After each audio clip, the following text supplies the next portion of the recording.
My name is Rosie McGuire. I'm 32 years old, and I'm a certified nursing assistant in Asheville, North Carolina. 3 months ago, at a family meeting with 14 people crammed into my parents' living room, my aunt was reading out the Hawaii vacation itinerary when I said, "I've never been to the ocean." My father, Danny, laughed and said, "You're not coming. Nobody wants to spend 10 days babysitting an old woman, so congratulations, Rosie. It's you." Nobody told him to stop. Nobody even looked at me.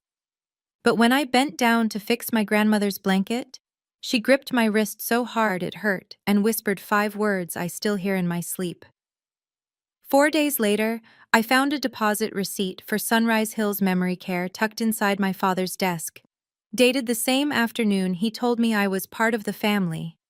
What he didn't know was that I've spent years caring for elderly patients, and I know exactly what real cognitive decline looks like. I also know what it looks like when a family starts building a story around an old woman before they try to put her away, and by then, I had already written down everything. If you've ever been treated like the family servant, subscribe right now and comment what city you're watching from. Because what I'm about to show you isn't just about elder abuse. It's about what happens when the person they tried to erase had been documenting everything. Let me take you back to the beginning. It started in April of 2022. I was working full-time at an assisted living facility in West Asheville, making $18.50 an hour.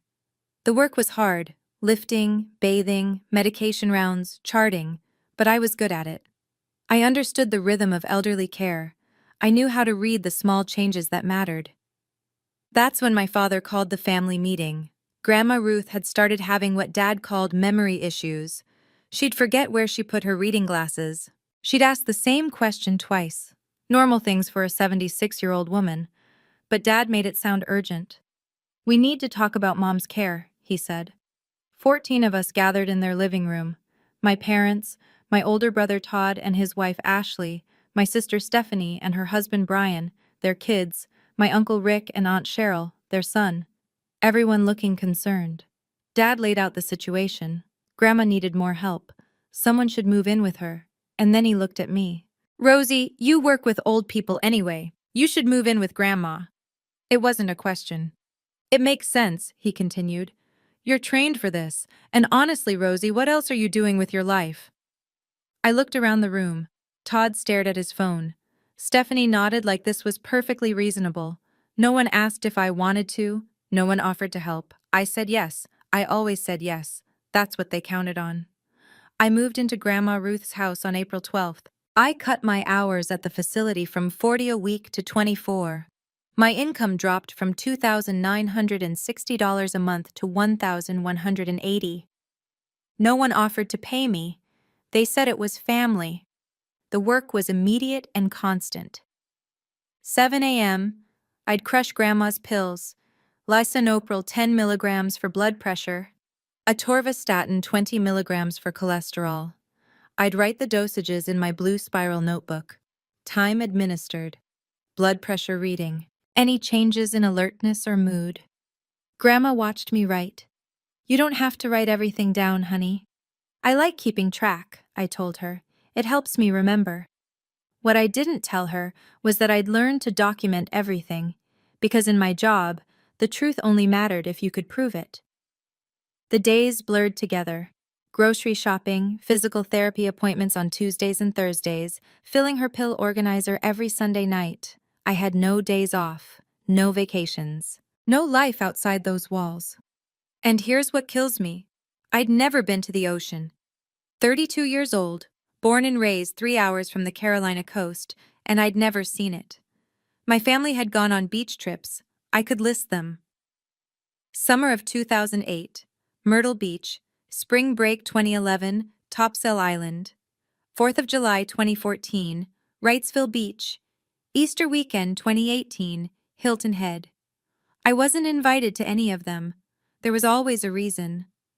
Too expensive for an extra person. Someone needs to watch the house.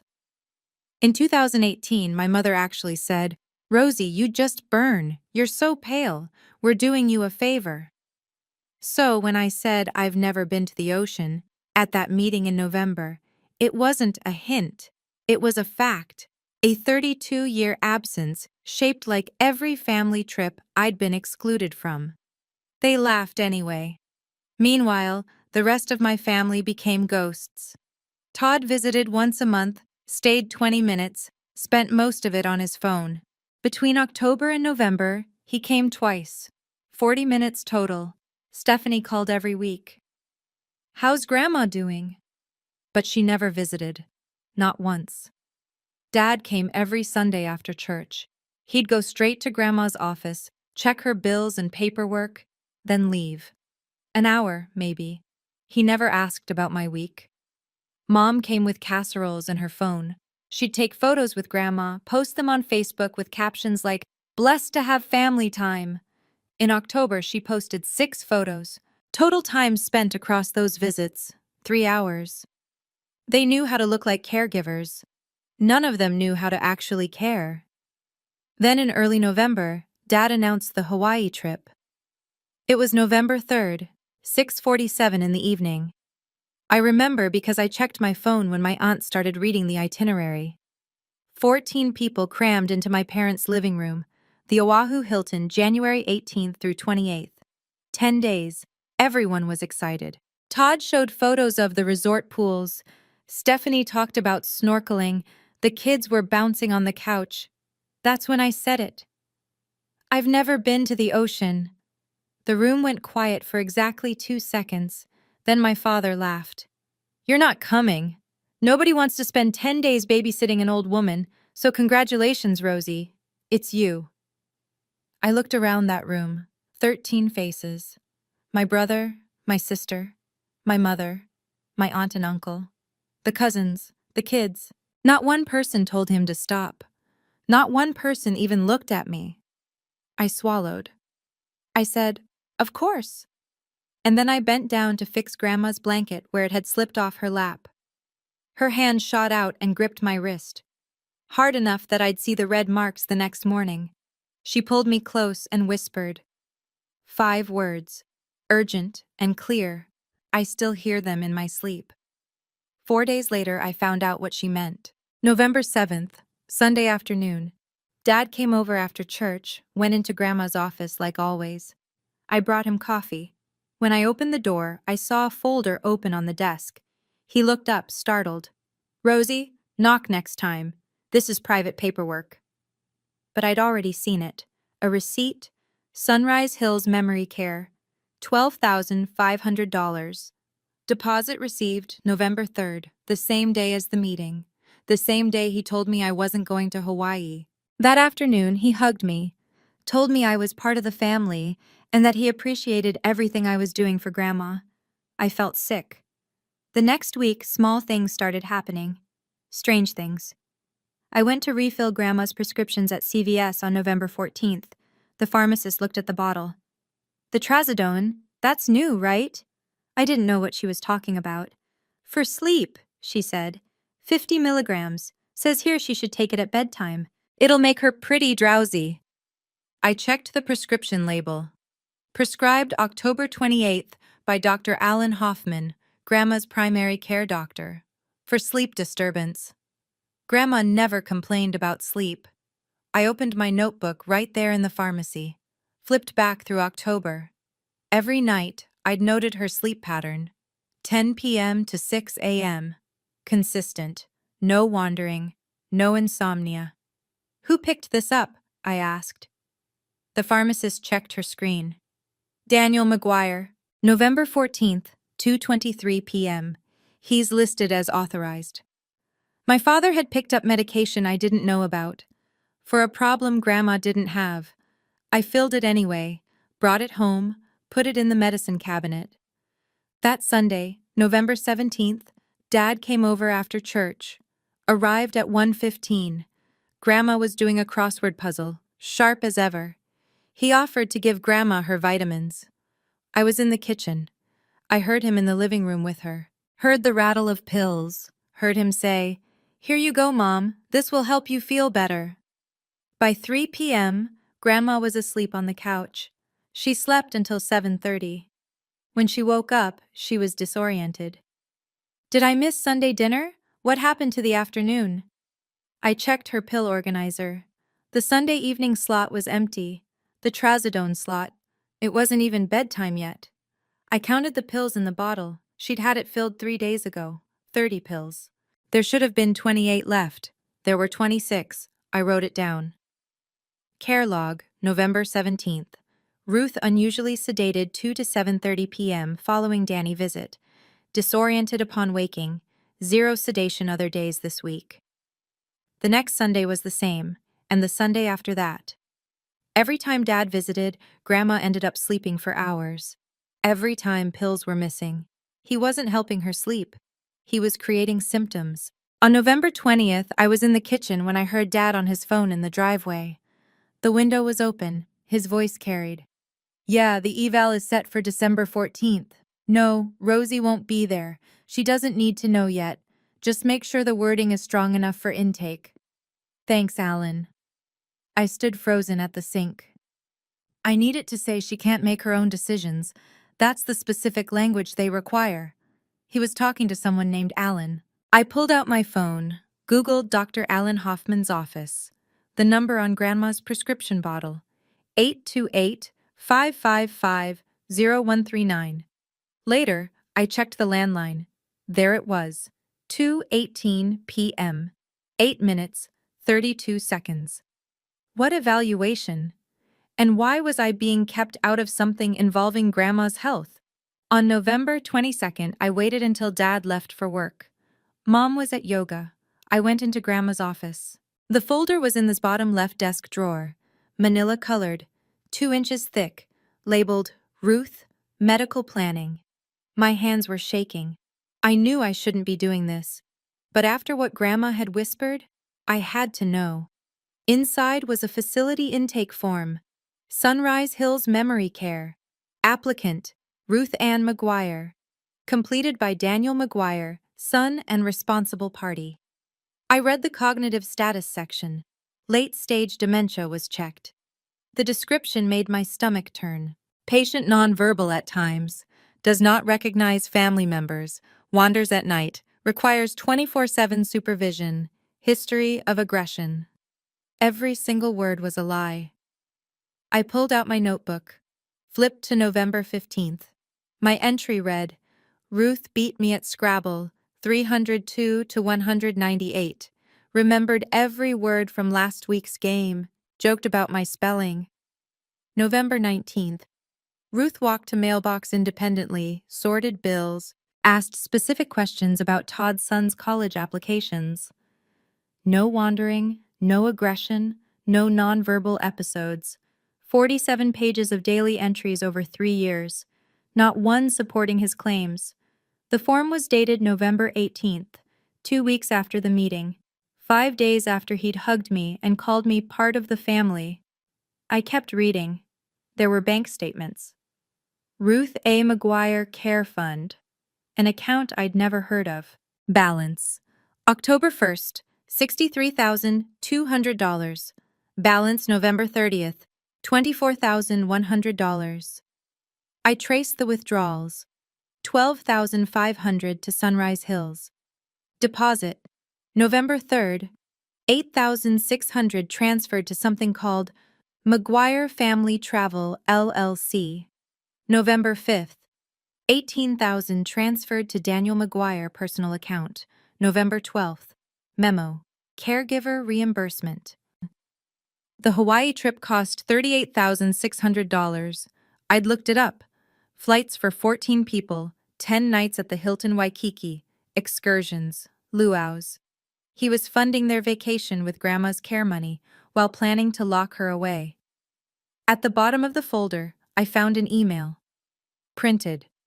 November 1st, from Dad to Dr. Hoffman. Alan, we need to move forward with Mom's capacity evaluation. She's becoming difficult about signing POA. Can you schedule for mid-December? Dr. Hoffman's reply, November 2nd. I'll schedule for December 14th. Based on what you've described, I anticipate supporting a finding of incapacity for decision-making purposes. This will provide documentation Sunrise requires. I'll copy you on the formal assessment letter. The evaluation was scheduled. In 3 weeks, And it was already decided. I photographed everything with my phone, every page, every statement, every email. Then I put it all back exactly where I'd found it. Over the next week, I built my case the way I'd been trained. Documentation, evidence, facts. I created a spreadsheet on my laptop. 2 columns. Facility claim versus documented reality. Claim, patient nonverbal at times. Reality, 1,095 consecutive days of documented lucid conversation. Every single day I'd noted our discussions, books she'd recommended, stories she'd told, advice she'd given. Claim, does not recognize family members. Reality, Ruth asked about Todd's kids by name, remembered Stephanie's job promotion in March, recalled everyone's birthdays without prompting. Claim, wanders at night. Reality, 0 wandering incidents in 42 months. I would have heard her. I'm a light sleeper. That's what 3 years of caregiving does to you. 8 pages of evidence when I printed it. Each claim refuted with 10 or more specific log entries, dated and timed. Her mind wasn't failing. It was being erased on paper so they could erase her in real life. I built a second timeline. Medication. Trazodone prescribed October 28th, 1 week before the Hawaii announcement. Filled November 14th. Dad's visits, November 10th, 17th, 24th, December 1st. My log entries for those Sundays, unusual sedation, every single one. I went online, logged into the CVS account. Grandma had given me authorization years ago to check her medications. Prescription history confirmed it, picked up by Daniel McGuire. November 14th, 2:23 p.m. Not me. Him. I counted pills every Sunday after he left. 12 pills missing over 4 weeks, 3 per visit. He wasn't helping her sleep. He was creating symptoms for the evaluation. Then on November 26th, something perfect happened. My cousin Jake accidentally added me to the family group text. I got 3 minutes before someone noticed and removed me, but I saw enough. Stephanie, does Rosie suspect anything? Dad, no, she thinks we're just going on vacation. Todd, what if she tries to come to the eval? Dad, she won't. I scheduled it when she works, and Hoffman knows not to call her. Then my mother. I feel bad lying to her. Dad's response, we're not lying, we're protecting Mom. Rosie just doesn't understand how bad Mom's gotten. I screenshot everything, saved it to 3 different cloud accounts. They weren't just lying to me. They were coordinating around me. I went deeper. The care fund. Where had that money come from? I found the answer in Grandma's filing cabinet. Original property deed. 412 Elm Street, her rental property. Sold February 2019 for $85,000. I looked at the signature on the deed transfer. Then I pulled out birthday cards Grandma had sent me over the years. I laid them side by side. The signatures didn't match, not even close. Grandma's real signature was small, precise, confident. The one on the deed was shaky, large loops, unnatural. Someone had forged her signature 6 years ago. The money from that sale had funded the care account. The account Dad controlled. The theft didn't start last month. It started the minute he got access to her money. I logged into the care fund online. Grandma had given me the password once in 2023, asked me to check the balance for her. I'd written it down. I downloaded every statement from 2025, November expenses. Let me read them to you exactly as they appeared. Medical transport services, $2,380. I looked up the transaction. Hawaiian Airlines, 14 tickets. Therapeutic respite program, $6,150. Hilton Waikiki, 10 nights, 4 rooms. Patient wellness activities, $2,890. Luau tickets, snorkel tour. Pearl Harbor excursion packages, total coded as care expenses, $11,420. They were going to the ocean on her money.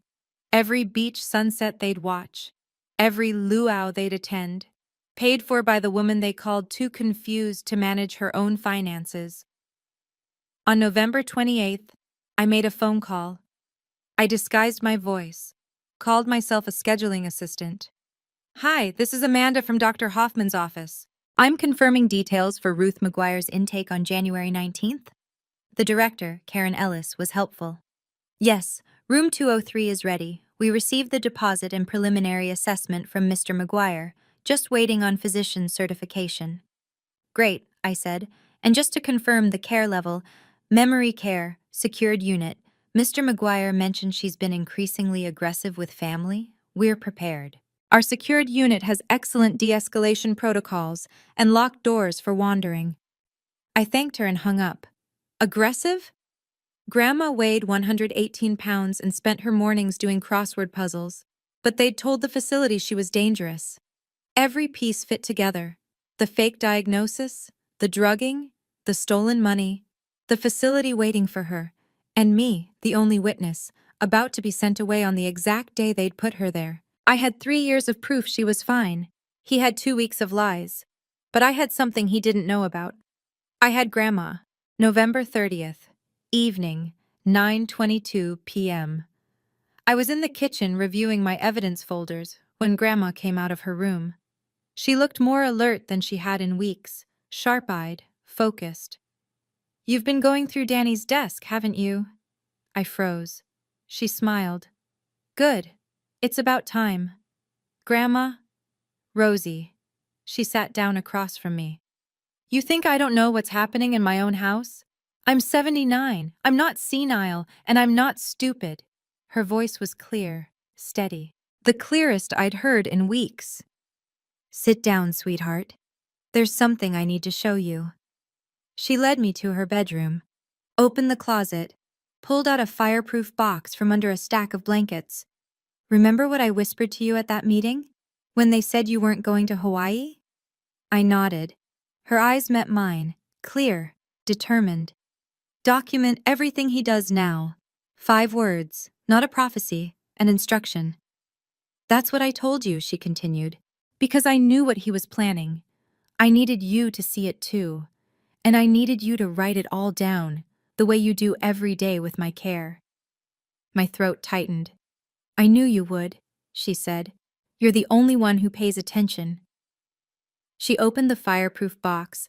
Inside were bank statements, years of them, property deeds, a small digital voice recorder, a spiral notebook. "You've been gathering evidence for 3 weeks," Grandma said. "I've been gathering it for 8 months." She pulled out the original property deed for 412 Elm Street. Her signature, clear and real, showed no sale authorized. "I started noticing things in February," she said. "Danny asking about my finances more than usual, pushing for power of attorney, getting angry when I refused." She showed me copies of care fund statements she'd secretly requested from the bank in March, highlighted in yellow, unauthorized withdrawals, thousands of dollars, going back years. "I'm old, Rosie. I'm not helpless. When he started acting strange last winter, I started keeping my own records, just like you taught me." She picked up the recorder. "I have recordings, from before he even mentioned Hawaii. Listen to this." She pressed play. The timestamp said October 15th, 2:33 p.m. Dad's voice filled the small room. "Mom, I need you to sign this power of attorney. It's for your own protection." "I can read, Danny," Grandma's voice, firm. "This gives you control of everything." The answer is no. "You're not thinking clearly. You're forgetting things. The doctor says." "I'm thinking perfectly clearly. And the answer is no." A pause. Then Dad's voice dropped, colder. "Then we'll do this another way, with or without your signature." Silence on the recording. Then Dad again. "If you won't cooperate, I'll have to get you declared incompetent. It's for your own good." Grandma stopped the recording, looked at me. That's when I knew. He was going to force it, and he was going to use you to make it look legitimate. "Why me?" I asked. "Because you're credible," she said. "If I fight alone, I'm a paranoid old woman. If you fight with your medical logs, your professional training, your daily documentation, that's credible evidence. You're a CNA, Rosie. You know what real decline looks like. You've been my witness for 3 years. I just needed you to see what Danny was doing. She reached across the bed and took my hand. I didn't ask you to save me. I asked you to document the truth. That's all I've ever needed, someone who saw me clearly and wrote down what they saw. So what do we do? I asked. She smiled. We let him think he's winning. Then we show everyone what he really is.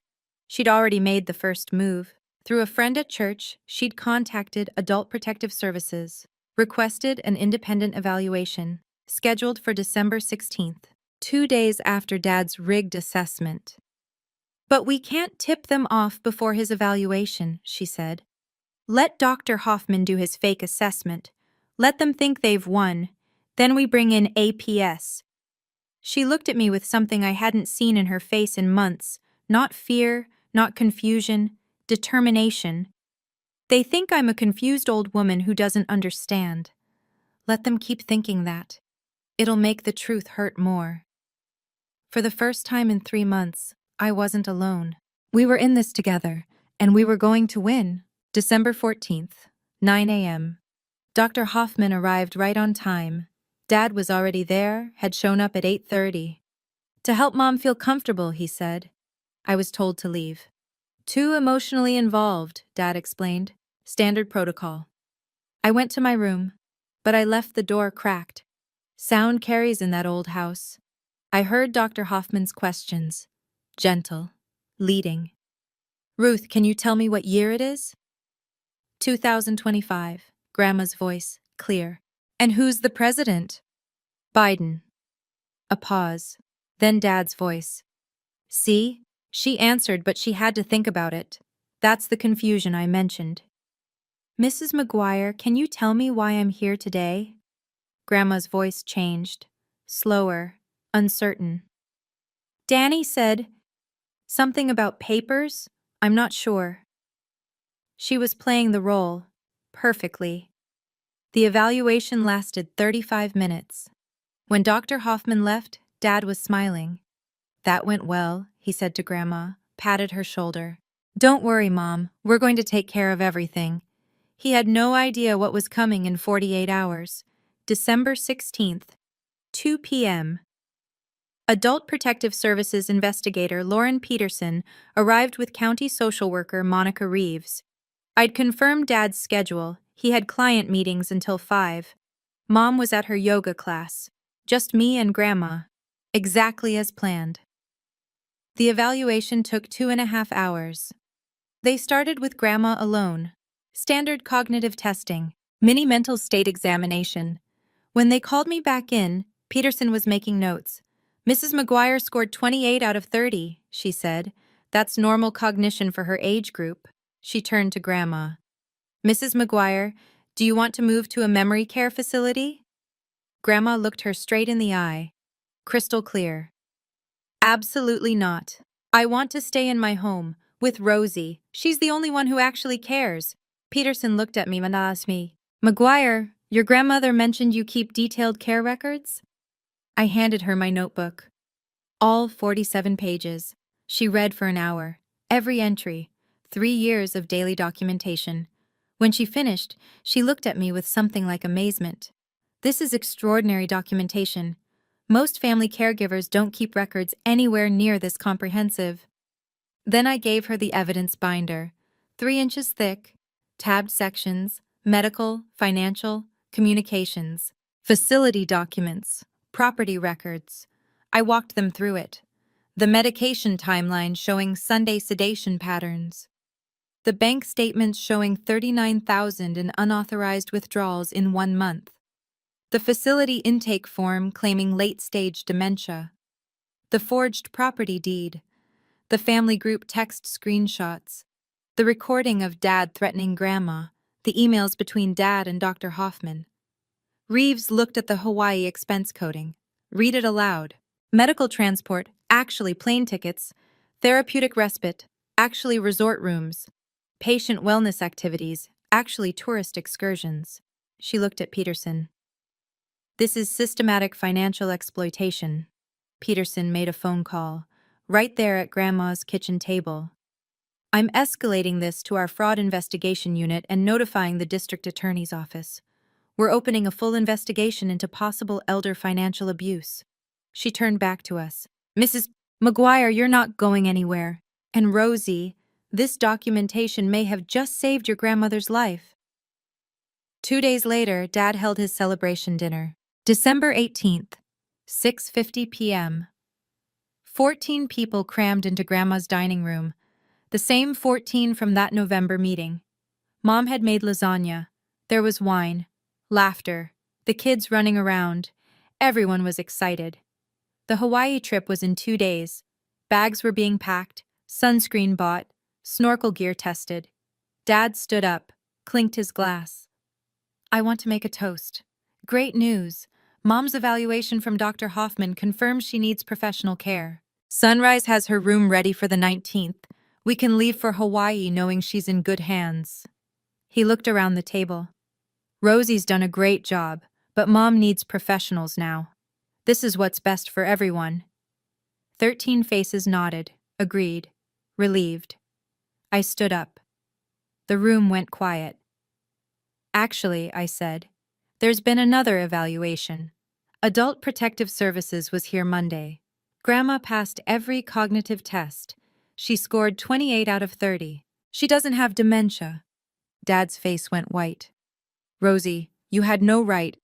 I had every right, I said, and I have something else to say. I looked at him directly. November 7th, you hugged me. You said I was part of the family. I found the deposit receipt in your desk.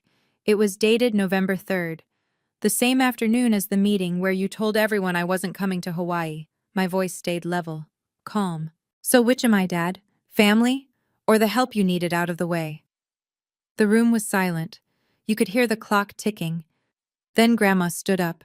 79 years old, 118 pounds, clear-eyed and strong. I'm not confused, Danny. Her voice carried through the entire room. I know exactly what you've been doing. She placed the fireproof box on the table. You've been stealing from me for 6 years. You forged my signature to sell my property. You've been drugging me to make me seem incompetent. You planned to lock me away so I couldn't stop you, and you used money meant for my care to take your family to Hawaii. Stephanie started crying. Todd stared at his plate. The only person who's been caring for me is Rosie, Grandma continued. The rest of you wanted a vacation on my money, and when she said she'd never seen the ocean, you laughed at her. I pulled out my phone, connected it to their TV, pulled up the spreadsheet I'd made. Line by line, I showed them.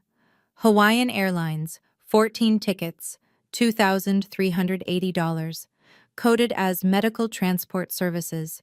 Hilton Waikiki, 10 nights, 4 rooms, $6,150, coded as therapeutic respite program.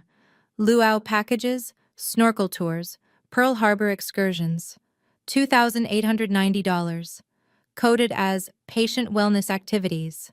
Plus the $18,000 labeled caregiver reimbursement, plus the $8,600 to McGuire Family Travel LLC. Total, $38,100 of Grandma's care money, funding a vacation for 14 people. I let that sink in. You told me you couldn't afford another ticket. The trip cost $38,600. Every penny came from Grandma's care fund. You were going to the ocean on her money while locking her in memory care. Uncle Rick stood up. Jesus Christ, Danny, is this true? Dad couldn't answer. A PS has opened an investigation, I continued. The DA's office has been notified. Dr. Hoffman is being reported to the medical board for predetermining a capacity evaluation. Sunrise has been informed their deposit was obtained under false pretenses. I looked at my father. You have one option: return every dollar, cancel the facility intake, leave Grandma alone, or face criminal elder abuse charges, fraud charges, and forgery charges. My mother was crying. Rosie, we're family. We can work this out. Grandma's voice cut through, sharp, final. No, Linda, family doesn't do this. Rosie is my family. The rest of you are thieves. Stephanie grabbed her kids, started for the door. I'm sorry, she whispered to me as she passed. I didn't know. Yes, you did, Grandma said. You just didn't care. 5 more people followed Stephanie out. Then Uncle Rick and his family. They stopped by Grandma's chair. Ruth, I'm sorry, Rick said. If we'd known, you could have asked, Grandma said. You could have visited. You could have talked to Rosie, but that required effort. By 7:34, 9 people had left. The perfect family shattered in 11 minutes. The next morning, Dad called. His voice was defeated, quiet. We're canceling Hawaii. Good, I said. I'll return the money, the $11,000 from November. $38,700, I said. That's the total you've taken this year. APS has the documentation. Silence. Fine. The transfer came through at 4:52 p.m. $11,420 returned to the care fund. Sunrise refunded $11,500 minus a $1,000 cancellation fee. Dad paid that out of his own account. Are you satisfied now? He asked when he called to confirm. You destroyed this family. I didn't destroy anything, I said. I documented it. He hung up. I never heard his voice again. The APS investigation completed January 15, 2026. Their findings: financial exploitation confirmed, $38,700 in unauthorized use of care funds, medical neglect concerns regarding inappropriate medication, attempted fraudulent institutionalization, required restitution, $38,700 over 36 months. Dad was placed on probation, mandatory elder abuse education program, no contact with Grandma except supervised, all access to her accounts permanently revoked, criminal charges were possible. The DA offered a deal: full restitution, probation, education, or go to trial. Dad took the deal. The North Carolina Medical Board investigated Dr. Hoffman. Their ruling came January 28th. Formal censure. Conducting evaluation with undue influence present. Predetermining diagnosis. Accepting $15,000 in consultation fees from Dad. That was in the bank records we'd found. Not enough to revoke his license. But prohibited from conducting capacity evaluations for 2 years. Mandatory ethics training. And it's all public record. The family fractured along predictable lines. Todd cut contact completely. His last text to me, December 20th. You're dead to me. I blocked his number. 10 others followed his lead: aunts, uncles, cousins, the kids. But Stephanie reached out 3 weeks later. A text. I should have asked questions. I'm sorry. Can we talk? We met for coffee in January. She cried, apologized, said she'd wanted to believe Dad was helping, that it was easier to ignore the signs than confront them. She visits Grandma monthly now, brings her granddaughter, reads to her. Uncle Rick calls every week. He and Aunt Cheryl believed Grandma. They cut ties with Dad. Of 14 people at that meeting, 3 maintained contact. 3. The big family was gone. What remained was smaller, but it was real. Mom filed for divorce in early February. We recovered $50,000 into the care fund by late January. The rest would come monthly, monitored, legally enforced. Grandma hired an estate attorney, James Caldwell. January 20th, we met in his office. New will, properly executed, witnessed by attorney and notary. Grandma named me as power of attorney and healthcare proxy. This doesn't all go to you, you know, she told me after. You'll split it with Stephanie, if she earns it back. Still teaching, still fair. The property deed was corrected, recorded in Grandma's name only. Dad removed from everything. I lost half my family, my relationship with my father severed forever. Todd's kids, my niece and nephew, won't know me. Holidays will never be the same. Church friends split.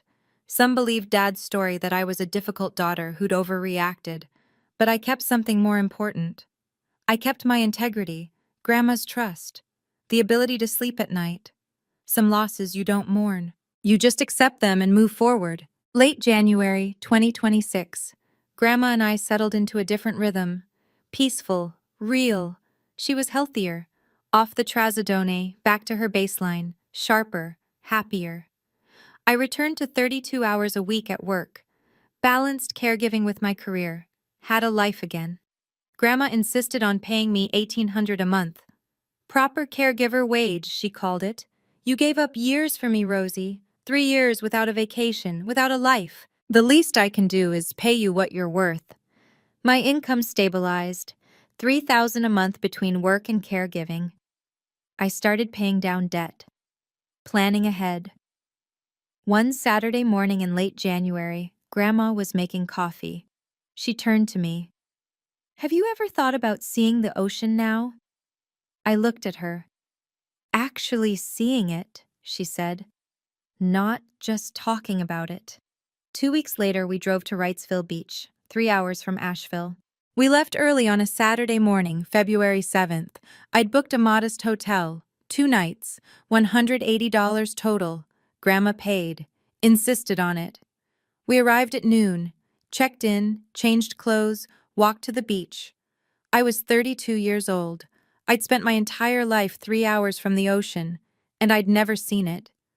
We walked down the wooden steps, over the dunes, and there it was, endless, blue-gray, moving. I stood at the edge where the water met the sand. A wave came in. Cold water rushed over my feet. I started crying. Grandma took my hand. This is what family does, sweetheart. We show up for each other's firsts. I looked at her. I thought I'd feel angry, that it took this long. What do you feel? Free? She smiled. That's because you're here with someone who wanted you to see it, not someone who wanted to leave you behind. We stood there for a long time, watching the waves, feeling the sun. The next morning, sunrise. We walked out again, took a photo, just the two of us, the ocean behind us. For the first time in years, I looked happy. Back in Asheville, things shifted again. Lauren Peterson, the APS investigator, called me January 26th. Rosie, we're doing an elder abuse prevention training for caregivers next month. Would you be willing to speak? Share your documentation system? I said yes. At the training, I brought my notebook, showed them the format, daily entries, medication times, vital signs, behavior changes, conversations. Afterward, 12 caregivers came up to me, asked for copies, wanted to know how to set it up, so I made a template, 8 pages, care documentation binder, medication log, vital signs tracker, appointment records, behavior notes, financial tracking. I uploaded it to Google Drive, made it free, shared the link. In 3 weeks, 1,847 downloads. Emails started coming. Stories like mine. This caught my brother stealing from my father. This proved my mom was still competent when my sister tried to get guardianship. I showed this to APS, and they opened an investigation. Peterson called me again. You've accidentally created a model. This is exactly what vulnerable families need. You might have saved more people than just your grandmother. The messages kept coming. Stories I'd never hear, families I'd never meet. But they had tools now. Documentation. Proof. The kind of proof that stands up when someone tries to erase you. Late January. Afternoon. 3 p.m. Grandma and I sat on the front porch. Sweet tea, rocking chairs, clear winter sky. Can I ask you something? I said. Always. What do you want people to know about all of this? She thought for a long time, looked out at the street. Tell them old doesn't mean stupid, she said finally. And silence doesn't mean consent. She turned to me. I'll die someday, probably soon. But I'll die here, in my house, with someone who sees me as a person. That's all I ever wanted. That's all anyone wants, I said. Yes, but not everyone gets it. She reached over, took my hand. You gave me that gift, Rosie. You saw me. You wrote down what you saw, even when it would have been easier to look away. I kept writing in the notebook, every day, approaching year 4 now. But the entries changed. They weren't evidence anymore. They were a record of a life lived with dignity. February 12th, 2026.